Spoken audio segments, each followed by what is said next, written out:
Haleluya, puji Tuhan. Selamat pagi buat kita semua. Salam sejahtera dalam kasih Tuhan Yesus Kristus. Tuhan Maha Baik.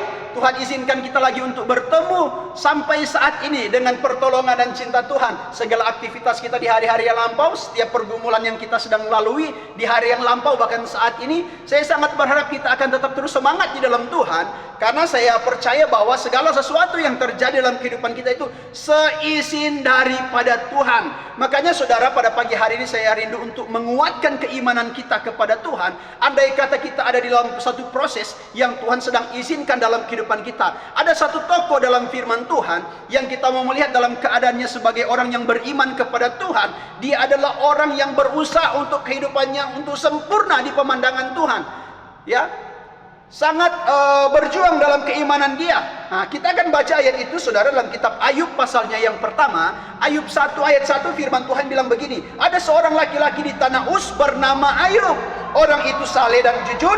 Ia takut akan Allah dan menjauhi kejahatan. Kehidupan Ayub saleh, jujur, takut akan Allah dan menjauhi kejahatan. Saudara yang saya kasih dalam Tuhan Yesus Kristus, di tengah perjalanan keimanan daripada Ayub, ya, keimanan daripada Ayub itu kita lihat itu nyari sempurna. Sudah saleh, sudah jujur, takut akan Tuhan, menjauhi kejahatan. Apalagi yang kurang? Tetapi saudara yang saya kasih dalam Tuhan Yesus Kristus, kenapa persoalan, tantangan hidup, bahkan duka cita harus dialami oleh Ayub, diizinkan oleh Tuhan untuk dia alami dalam kehidupannya? Bukankah dia adalah orang yang takut akan Tuhan? Bukankah dia adalah orang yang betul-betul menjaga kehidupannya ini, menjauhi kejahatan? Bukankah dia bekerja dengan baik, dengan jujur, dengan saleh, ya?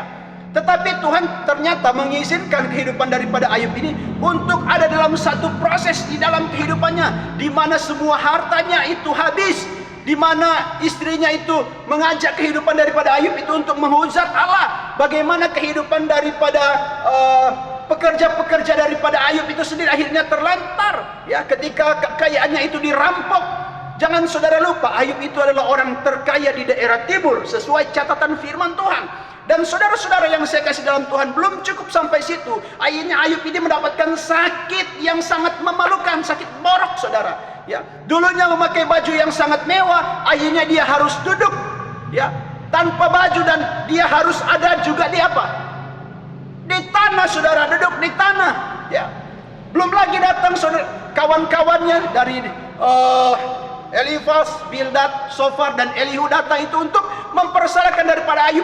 Makanya karena kamu begini, karena kamu buat begitu, makanya kamu mendapatkan musibah seperti ini. Pasti kamu buat salah sama Tuhan. Pasti kamu membuat sesuatu yang menyakiti hati Tuhan. Oh, kamu salah melangkah. Padahal dicatat dalam firman Tuhan, kehidupan daripada Ayub ini adalah orang yang jujur, yang saleh, yang takut akan Tuhan dan menjauhi kejahatan. Banyak kali mungkin kehidupan kita mengalami proses seperti apa yang dialami oleh Ayub.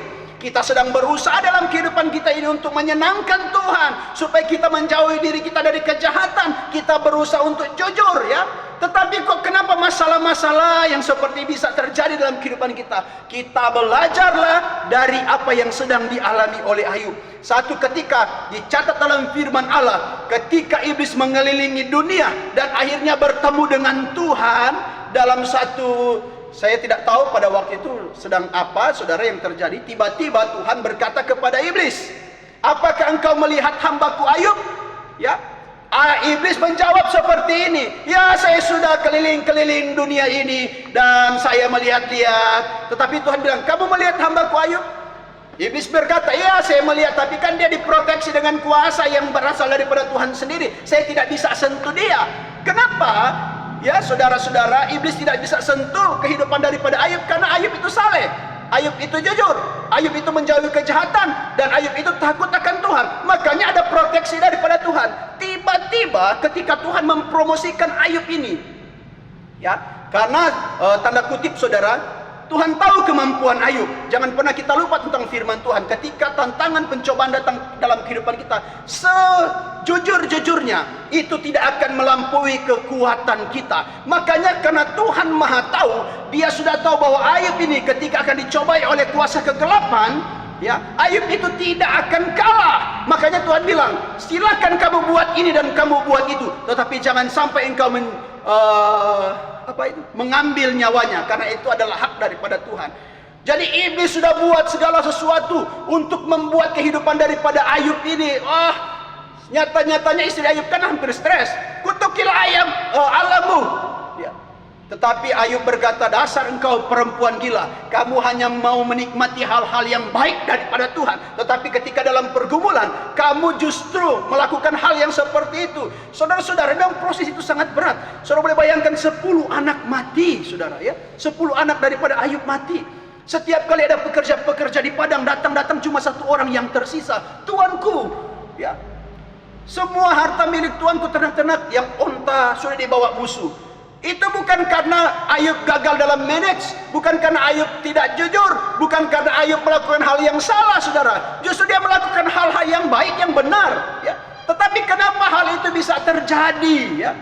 Saya hanya mau bawa saudara pada pagi hari ini, kitab Ayub ditulis ada satu maksud dan tujuan Tuhan. Apa maksudnya Tuhan?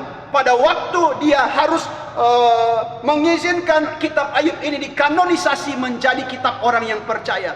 Kitab Ayub memang dikhususkan oleh Tuhan untuk membuktikan, ya, untuk membuktikan bahwa Tuhan itu adil.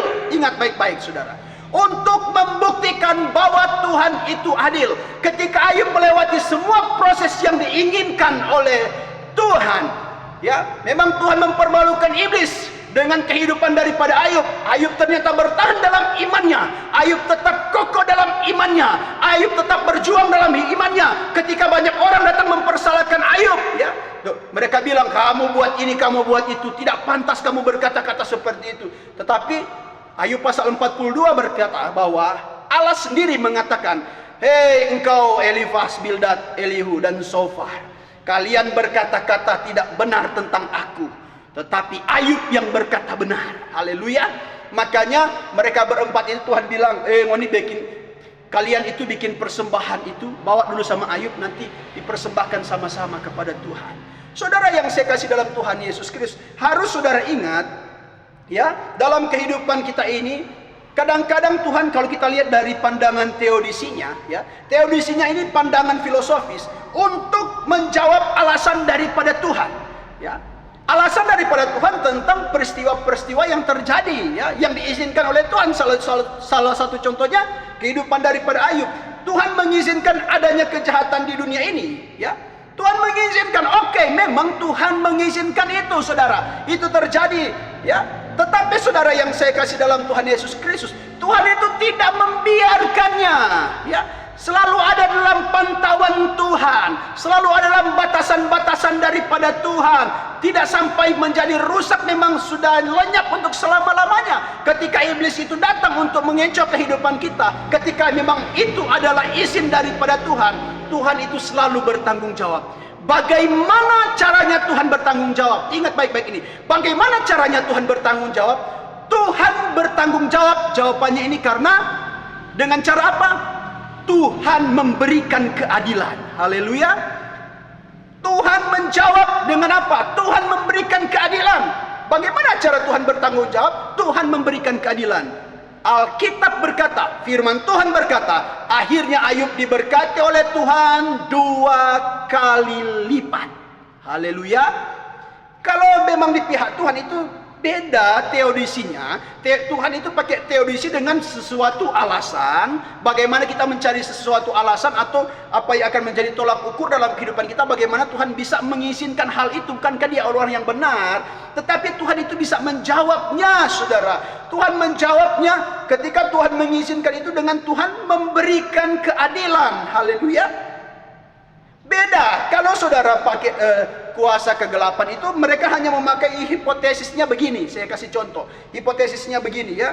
Anggapan sementara terhadap satu masalah atau satu praduga yang belum bisa dibuktikan tentang kebenarannya. Jadi mereka mencari sesuatu, saudara, ya. Sama dengan iblis. Kalau saudara ketemukan dalam pembacaan Roma pasalnya yang ke-8, Roma 8 ayat 44, iblis itu pembunuh manusia, iblis itu bapa pembohong, iblis itu tidak bisa dipercaya, saudara, ya. Manusia pun itu tidak bisa dipercaya. Yang bisa dipercaya hanya Tuhan. Kalau Tuhan bisa mempercayakan kehidupan saya dan saudara ada dalam satu proses tantangan itu, berarti itu adalah teodisinya Tuhan. Tuhan akan membuat satu bukti ketika Dia mengizinkan pembelaan Tuhan itu akan tetap terus terjadi dalam kehidupan kita. Pertolongan Tuhan itu tetap terus ada dan tidak pernah terlambat, tidak pernah melampaui kekuatan kita, ya.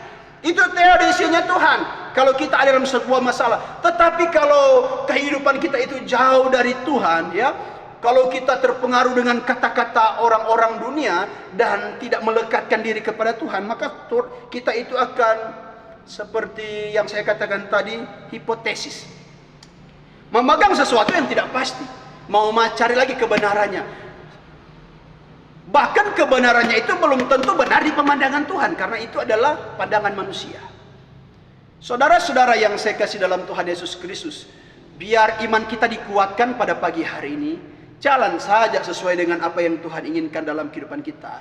Makanya saya katakan tadi bagian awal, mampukan kehidupan kita untuk tetap terus bersyukur dimanapun kita pergi dan berada. Apapun yang sedang terjadi pada saat ini, melangkah dengan iman, dengan pasti Tuhan ada di pihak kita. Tuhan akan menolong kehidupan kita. Tuhan akan buat kita berhasil dalam segala sesuatu yang akan kita kerjakan. Amin, puji Tuhan. Biar firman Tuhan ini bisa memberkati kehidupan kita. Apa tantanganmu hari ini? Percaya kita punya Tuhan yang hebat, yang akan selalu setia bersama-sama dengan kita. Tuhan Yesus memberkati. Salam sejahtera dalam kasih Tuhan. Puji Tuhan.